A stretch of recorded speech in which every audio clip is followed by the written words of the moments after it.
If Excel's formula auditing tools feel like they're doing nothing, you're not imagining it. Sometimes trace precedence shows no arrows, evaluate formula seems pointless, and you're stuck guessing where a number came from. The fix is usually not a reinstall or a setting hunt. It's using the tools in the right order with a couple of small checks that make them wake up. In this walkthrough, you'll use two features as a reliable pair. First, trace precedents to map where a cell is pulling inputs from. Second, evaluate formula to watch Excel calculate step by step. Together, they answer two different questions. Where does this come from, and how is it being computed? You'll also learn the common reasons the tools appear broken.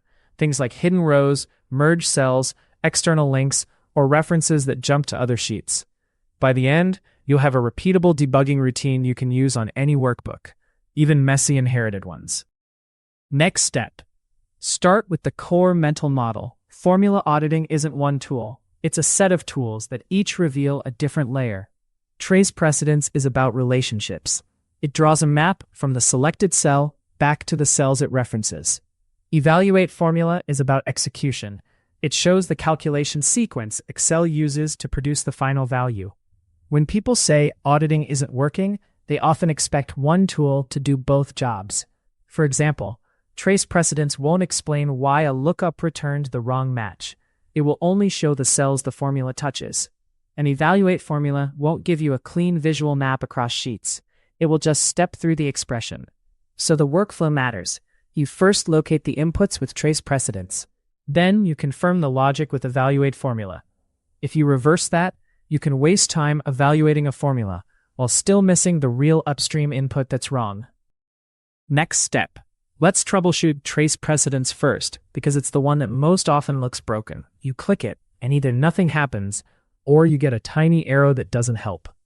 In many cases, the tool is working, but Excel can't draw a useful arrow in the current context. A big reason is that the precedent cells are on another worksheet, in another workbook, or inside a table column that doesn't line up cleanly.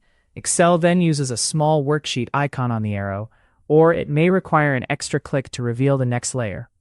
Another reason is that the reference is indirect, like indirect or offset.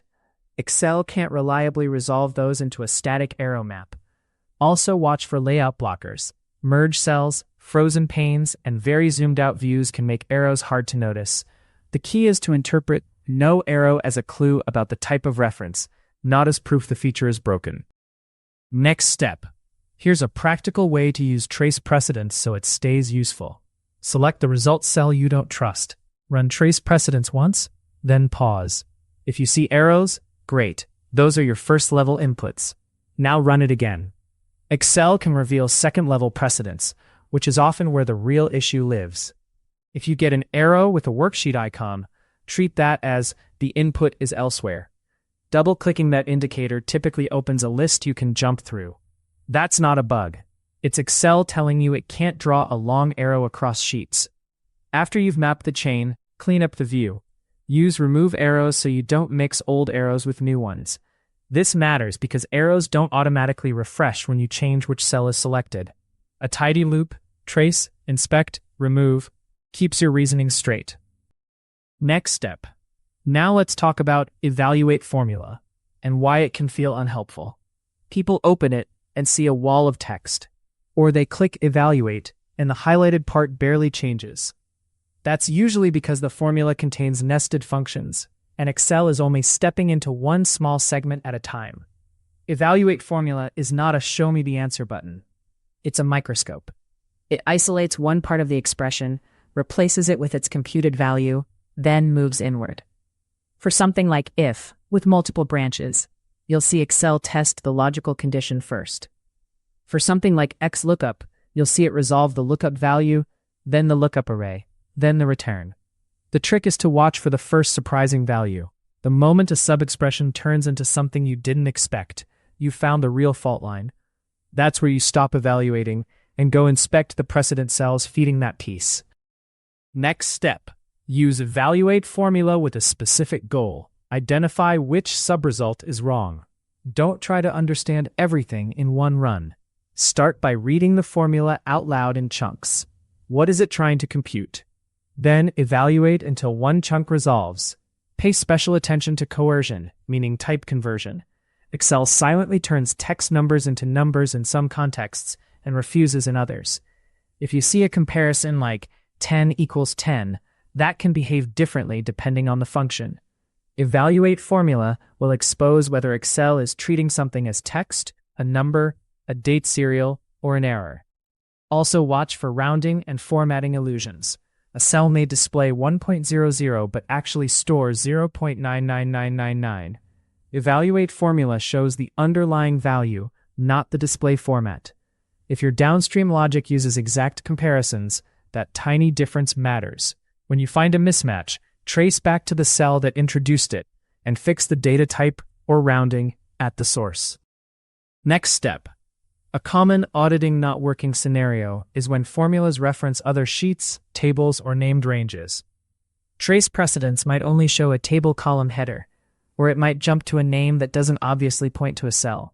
Evaluate formula can show names, but you still need a way to resolve them. The practical move is to treat names as first-class precedents. If a formula uses something like sales total or region list, that name is an input. Your job is to find what it refers to. Names can point to a fixed range, a dynamic range, or even a formula. That last one is especially important because it means your input is itself computed. Once you resolve the name, go back to the main cell and trace again. Often the arrows suddenly make sense because you've turned a vague label into a concrete range. This is also where you catch stale names that still point to last year's sheet, which can make the auditing tool seem unreliable when the real issue is the model's structure. Next step. Another reason trace precedents looks broken is indirect referencing. Functions like indirect and offset build a reference from text or position. That's flexible, but it's also opaque. Excel can't draw a stable arrow to a target that might change based on a value somewhere else. In these cases, evaluate formula becomes the primary tool. Step through until the indirect text resolves into something like sheet 2B15, or until offset resolves into a specific range. Once you know the resolved target, you can manually jump to it, and then trace precedents from there. If you work in a model with lots of indirect references, consider whether you can replace them with more transparent patterns. Structured references in tables, XLOOKUP with clear arrays, or index with match can often express the same logic with better auditability. You don't have to rewrite everything, but even converting the most critical indirect formulas can dramatically improve your ability to debug under pressure. Next step. Let's cover errors, because auditing tools behave differently when errors are involved. If a formula returns NA, nav value, or nav ref, trace precedents may still show errors, but they won't tell you which specific input caused the error. Evaluate formula is the better choice because it shows the exact step where the error appears. When you hit the error step, don't just wrap it in if error and move on. If error can hide problems and make future auditing harder. Instead, identify the failing function. Is it a lookup not finding a match? Is it a text function receiving a number? Is it a range that shifted and broke a reference? Once you know the failing step, use trace precedents on the inputs feeding that function. You're narrowing the search. This is the key mindset. Errors are not outcomes, they're signals. The auditing tools help you locate the first place the signal appears, and that's usually 1 or 2 cells away from the real fix. Next step. Sometimes the tools don't work because Excel isn't recalculating the way you think. If calculation is set to manual, you can change an input and the dependent formula won't update. Then trace precedents points to the right cells, but the result still looks wrong, and evaluate formula steps through outdated values. So add a quick recalculation sanity check to your routine. If a result seems stuck, force a recalculation and see whether the value changes. If it does, the issue isn't the formula logic. It's the calculation state or a volatile chain that's not being refreshed. Also be aware of circular references. When a formula depends on itself through a chain, Excel may use iterative calculation or stop with a warning. In that scenario, evaluate formula can feel strange because the correct value depends on iteration settings. The fix is to break the loop or make the iterative logic explicit and documented so the workbook behaves predictably. Next step. Here's a simple, repeatable workflow you can use anytime a number looks wrong. Step 1.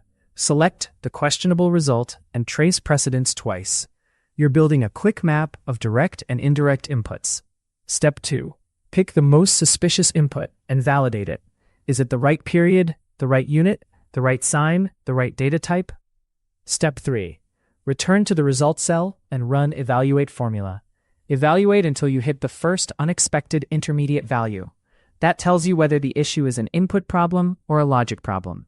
If the intermediate value is already wrong, go upstream. If the intermediate value is right, but the final output is wrong, the issue is downstream logic, like a wrong condition or a mismatched lookup range. Step 4. Cleanup. Remove errors, document the fix in a short note, and consider adding a check cell that flags the issue next time. Auditing is faster when you turn one-off debugging into a small control in the model.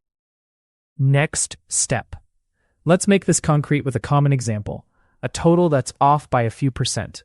Trace precedents might show the total pulls from a sum over a range, plus an adjustment cell. That sounds fine, but the adjustment might be referencing a different region, or it might be a percentage stored as text. Evaluate Formula helps you pinpoint which part is drifting. You'll see the sum resolve first, then the adjustment, then the final addition or multiplication. If the sum is correct but the adjustment is wrong, you stop there. Then you trace precedents on the adjustment cell, not the total. This is how you avoid the classic trap of staring at the final formula. The final formula is often innocent. The real mistake is usually upstream, a range that didn't expand, a lookup that matched the wrong key, or a filter that changed the source data. Trace precedents is your map to the upstream. Evaluate Formula is your proof of where the math changes. Next step. There are also a few best practices that make auditing tools work better long-term. First, avoid unnecessary volatility. Functions like offset and indirect make models harder to trace. Use them only when there's a clear benefit. Second, keep formulas readable. Break very long formulas into helper cells when the logic has distinct stages. That doesn't just help humans. It also makes trace precedents produce a cleaner map, and it makes Evaluate Formula faster because you're stepping through shorter expressions. Third, standardize inputs. If one column stores dates as real dates and another stores date text, you'll get silent mismatches. A simple input normalization step, like converting types once, prevents a lot of auditing confusion. And finally, use consistent naming. Clear sheet names, clear named ranges, and consistent table headers reduce the chance that Excel has to hide the relationship behind an icon or an ambiguous label. The tools work best when the model is structured for traceability. Next step. If you remember one thing, make it this. Trace precedents finds where the value comes from, and Evaluate Formula proves how Excel got there. When either tool seems to fail, it's usually revealing something about the formula structure, like indirect references, cross-sheet links, or hidden type conversions. Next time a result looks wrong, don't guess and don't rewrite the whole formula. Trace twice, then evaluate until the first surprising intermediate value. That single moment is your fastest path to the real cause. Before you go, I'm curious which tool you rely on more when you debug. A. Trace precedents, or B. Evaluate Formula. Leave just A or B in the comments. If you want more practical Excel debugging routines like this, subscribe. Small tweaks compound into massive performance gains. Subscribe to catch the next workflow optimization.